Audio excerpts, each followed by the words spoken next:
Hello guys, welcome to my YouTube channel Evitech engineering में आपका स्वागत करता हूं। मैं अविनाश गुप्ता। फ्रेंड्स, आज के वीडियो ट्यूटोरियल में हम लोग बात करेंगे एचटीएमएल के कुछ टैग्स के बारे में बात करेंगे जो काफ़ी ही यूजेबल हैं। सो थोड़े थोड़े बहुत सारे एचटीएमएल में मैंने बताया था कि बहुत सारे एचटीएमएल के टैग्स हैं। मैं डेली कुछ टैग्स लाता रहूँगा जैसे आपका कंप्लीट भी हो जाए। कुछ पॉपुलर टैग लेके आया हूँ, फिर कल भी लाऊंगा। ऐसे ऐसे करके मैं पूरा HTML फिनिश करूँगा, फिर उसके बाद CSS करूँगा, फिर जावास्क्रिप्ट करूँगा, एंड देन इसके आगे जो चीज़ें यूज़ होंगी, एंड देन एंगुलर भी थोड़ा सा जो आपके सिलेबस में वो मैं कंप्लीट करूँगा। ओके, सबसे पहले हम लोग आज वेब डिज़ाइनिंग एंड पब्लिशिंग में कुछ जो टैग और एलिमेंट्स हैं उनके बारे में बात कर लेते हैं। जैसे कि मेरे जिन टैगों के बारे में मैं आज बात करने जा रहा हूँ वो आपके स्क्रीन पे शो ऑफ हो रहा है, जैसे कि heading tag, address tag, font tag, image tag and break tag. सबसे पहले आज हम लोग बात करेंगे हेडिंग टैग क्या होते हैं। ठीक है, सबसे पहले बात कर लेते हैं हेडिंग टैग क्या होते हैं। मैंने ये भी उस दिन बताया कि जितने अब टैग यूज करेंगे उस सारे टैग हमारे बॉडी टैग के अंदर ही कंटेन होंगे। ओके, फर्स्ट लेक्चर जिन्होंने नहीं देखा है तो आप प्लेलिस्ट में जाके सबसे पहला मैंने 01 करके डाल भी दिया था, फर्स्ट लेक्चर देखिएगा, अंदर से सेकंड लेक्चर देखिएगा। सारे एक दूसरे से रिलेटेड हैं, सारे एक दूसरे लिंकअप में। कोई भी प्रॉब्लम नहीं होगी आपको। यदि कोई भी प्रॉब्लम आती है तो आप मेरे कमेंट सेक्शन में, मैं आपके कमेंट सारे पढ़ता हूँ, एंड देन कोई भी प्रॉब्लम होगी तो मैं स्पेशली आपको गूगल मीट या माइक्रोसॉफ्ट मीट के थ्रू क्लास ले लूँगा। ओके गाइस, चलिए स्टार्ट करते हैं हेडिंग टैग के बारे में। ओके, सबसे पहले बात करते हैं हेडिंग टैग। देखिए हेडिंग टैग क्या होता है। Heading tag is a container tag, जैसे कि आपकी स्क्रीन पे शो कर रहा है। HTML headings are defined with the H1 to H6 tag. कहने का मतलब हेडिंग टैग जो होते हैं इनमें 6 तरीके के होते हैं, H1 to H6 tag. Okay, H1 defines the most important heading and H6 define the least important heading। कहने का मतलब ये होता है कि H1 का मतलब ये होता है सबसे लार्जेस्ट हेडिंग जो होती है वो हमारी H1 होती है। फिर H2, जैसे आपको इस पिक्चर में शो अप हो रहा है कि जो H1 हेडिंग लूँगा सबसे लार्जेस्ट होगी, फिर H2 होगी, फिर H3 होगी, फिर H4 होगी, H5 होगी, H6 होगी। आप किसी भी पेज में जितनी सारी हेडिंग्स यूज करना है यूज कर लीजिए। कहने का मतलब ये 6 तरीके की हेडिंग्स हैं। आपको कोई सी भी हेडिंग यूज करनी है, H1 10 बार यूज करिए, 20 बार यूज करिए, जितना भी यूज करना है आप करिए, उसके अंदर कंटेन लिखिए। कहने का मतलब ये 6 तरीके की हैं, आप अपने पेज में कैसे भी यूज कर सकते हैं। एग्ज़ाम में बहुत बार पूछते हैं कि H1 is the largest heading या H6 is the largest heading. तो ये क्वेश्चन है आपका, H1 is the largest heading and H6 is the smallest heading. Okay, it's is a container tag. कहने का इट्स इज़ अ कंटेनर, ये हमारा container tag होता है। ठीक है, ये भी कभी कभी क्वेश्चन बन जाता है कि HTML heading tag is a container tag और एम्प्टी टैग। कहने का means HTML tag is a sorry heading tag is a container tag. चलिए आज के हम लोग बात कर लेते हैं कि कैसे हम लोग हेडिंग टैग यूज करेंगे हम लोग। चलिए मैं नोट पैड अपना ओपन कर लेता हूँ।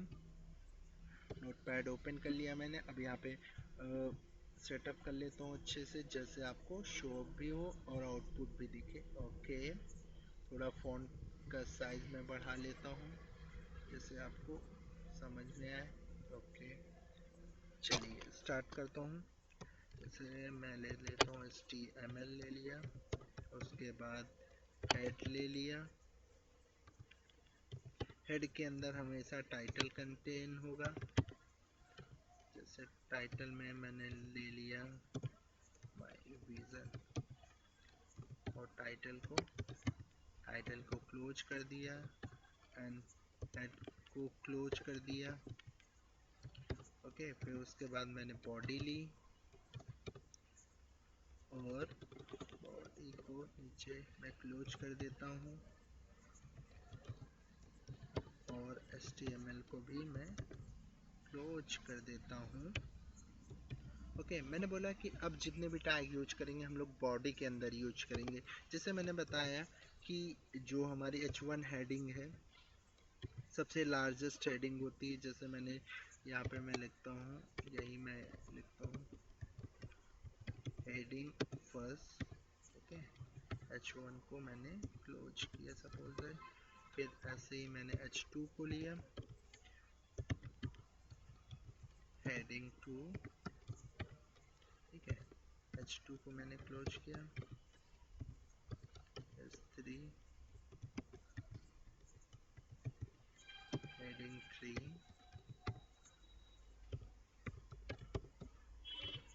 H4,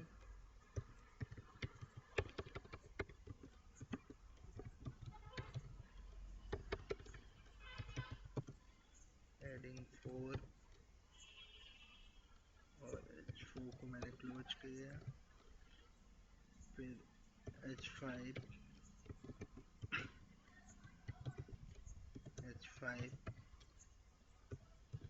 हेडिंग 5 को क्लोज किया। H6,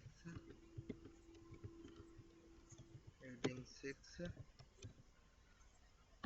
और H6 को मैंने क्लोज किया, ठीक है। अब इसको सेव करेंगे, जैसे मैंने बताया कहीं पर भी मैं सेव करता हूँ, जैसे डेस्कटॉप पे मैंने सेव किया। इसका नाम रखता हूँ मैं heading.html। ओके, सेव करने के बाद अब हम अपने पेज को रन करा लेंगे। ओके, रन कराने के लिए अब हम लोग चलेंगे अपने पेज पे। तो कहाँ चला गया ये, ठीक है। और यहाँ पे राइट क्लिक करने के बाद किसी क्रोम के थ्रू, ये देखिए मेरा कोड भी आपको शो ऑफ हो रहा है।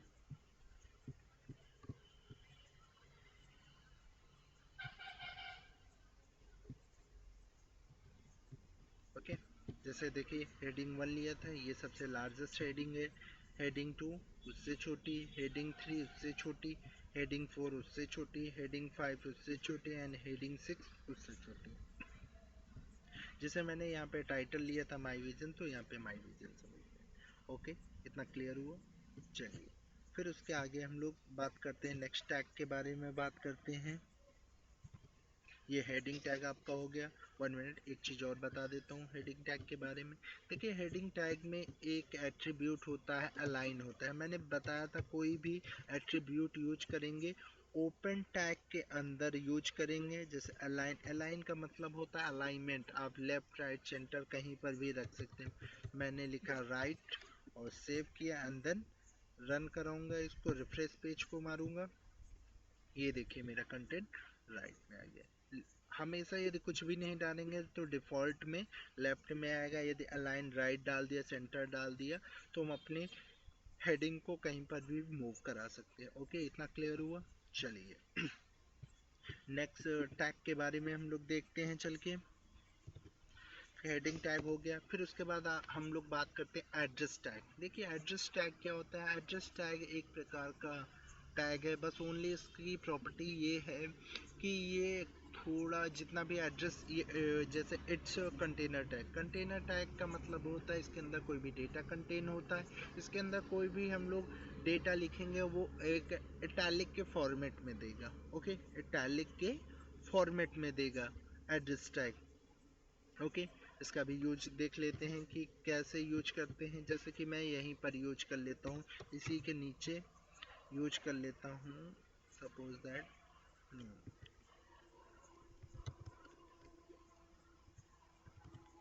एड्रेस टैग मैंने लिखा, और यहाँ पे मैं लिख दे रहा हूँ suppose that village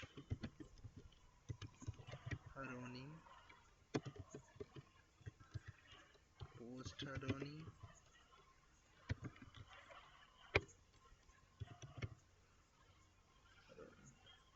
and Lucknow.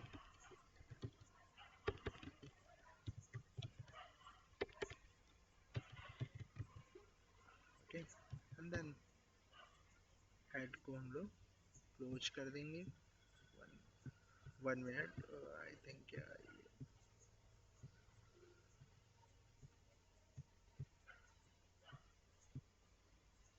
Okay, and address को क्लोज कर देंगे। एड्रेस को क्लोज करने के बाद हम अपने पेज को ओपन कर, कहाँ गया ये मेरा हेडिंग, इसको ओपन कर लेंगे क्रोम के थ्रू।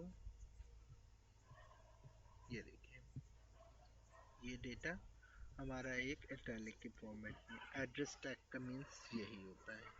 ये पूछते हैं address tag is empty tag और container tag. Address tag is a container tag. Okay, इतना क्लियर हुआ? इतना समझ में आया? चलिए, फिर उसके बाद हम लोग बात करते हैं, एड्रेस टैग हो गया, उसके बाद फॉन्ट टैग आते हैं। अब फॉन्ट टैग क्या होता है? फॉन्ट टैग का काम होता है फॉर्मेटिंग ही का होता है कि इसको हम अपने कंटेंट को फॉर्मेट, कलरिंग चेंज करना, स्टाइल्स चेंज करना, एक्सेट्रा एक्सेट्रा।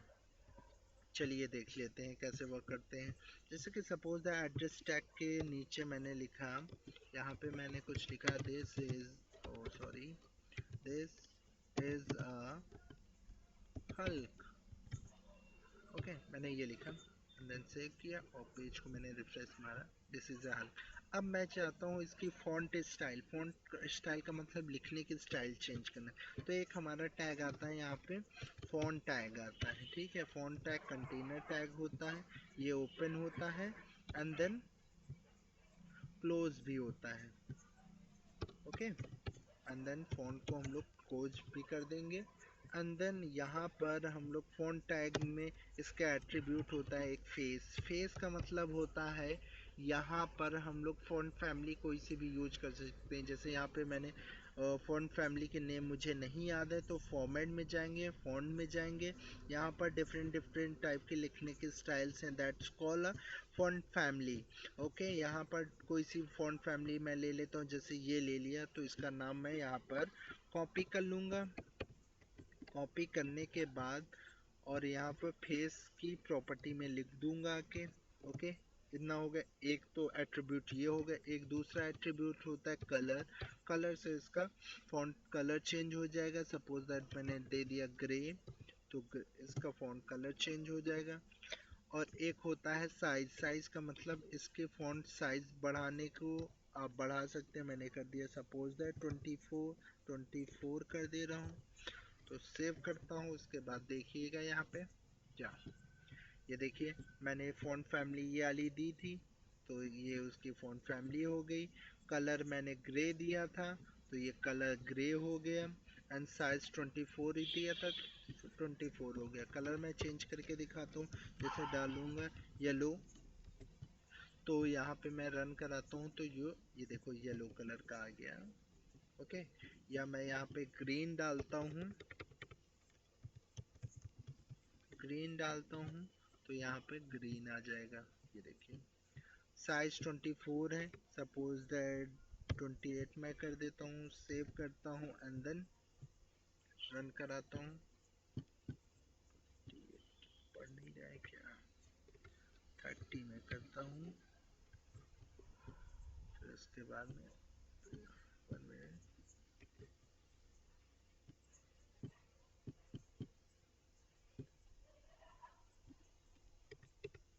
14 में करता हूँ। ब्राउज़र आई थिंक वर्क नहीं कर रहा है क्या, मुझे लग रहा है। आई थिंक या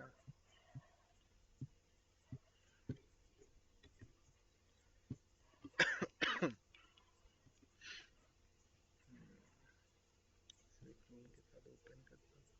ये ठीक है, इतना क्लियर हो? फॉन्ट टैग भी समझ में आया? चलिए, फिर उसके बाद हम लोग बात करते हैं और दूसरे टैग के बारे में बात करते हैं। फ़ॉन्ट टैग आपका हो गया, इसके मैंने बता दिए फेस, कलर और साइज़, ये तीनों एट्रीब्यूट्स बता दिए। मैंने आपको पहले भी लेक्चर में बताया था एट्रीब्यूट्स क्या होते हैं। एट्रीब्यूट्स होते हैं किसी भी टैग की एडिशनल क्वालिटी को हम लोग एट्रीब्यूट्स बोलते हैं। ओके, इतना क्लियर हो गया। नेक्स्ट स्लाइड में देखते हैं इमेज टैग। इमेज एक इमेज टैग होते हैं, it is an empty tag. ये हमारा एम्प्टी टैग होता है, इसमें कुछ एट्रीब्यूट होता है, एसआरसी होता है, विद होता है, हाइट होता है, बॉर्डर होता है, एल्ट होता है। अब देखिए हम लोग इम्प्लीमेंट करते हैं कि इमेज टैग हम लोग कैसे अप्लाई करते हैं। इमेज टैग के लिए हम लोग यहीं पर इसी के नीचे में एक इमेज टैग का आईएमजी है, इसका एट्रीब्यूट होता है SRC। SRC का मतलब होता है सोर्स कोड। हमें जो पिक्चर लगानी है उसका पाथ ले लेते हैं। सपोज दैट यहाँ पर से मैं कोई सी भी पिक्चर ले लेता हूँ। सपोज दैट यहाँ से ले लेता हूँ। ये पिक्चर कोई है क्या? ई पाठशाला। ओके, मैं इस पिक्चर राइट क्लिक करता हूँ, प्रॉपर्टीज में जाता हूँ। प्रॉपर्टीज में जाने के बाद सिक्योरिटी में जाता हूँ और इस पाथ को कॉपी करता हूँ। कॉपी करने के बाद मैं इसको हटा देता हूँ। ओके, और मैं अपने पेज पे आता हूँ। ये तो पेज है नहीं मेरा, ये है। ओके, और यहाँ पे मैं डाल देता हूँ, उसका पाथ लिख देता हूँ। ठीक है, फोटो लगा दिया मैंने और इसको ऐसे ही मैं सेव कर देता हूँ। सेव करने के बाद मैं अपने पेज को रन कराता हूँ। ये देखिए मेरी फोटो लग गई।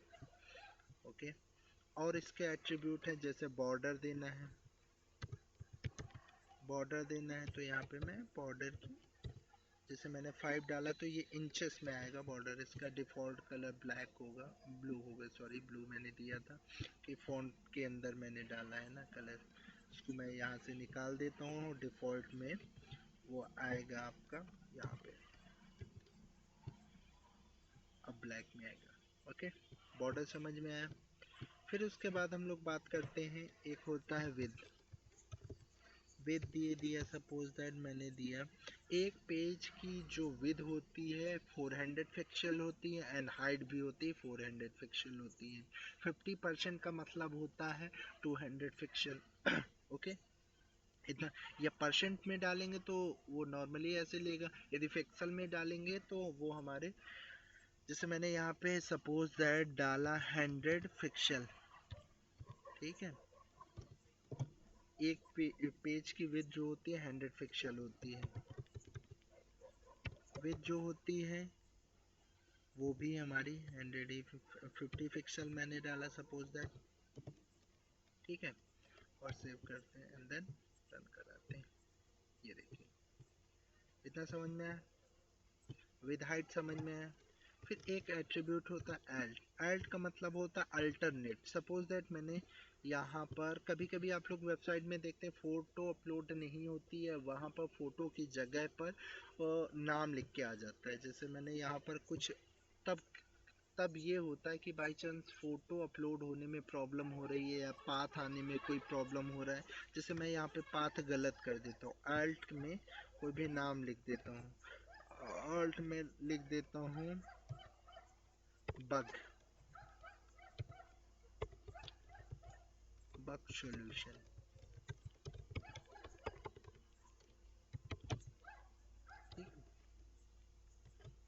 एंड देन अब मैं रन बनाता हूँ। देखिए बग सॉल्यूशन लिख के, समझ में आया इतना?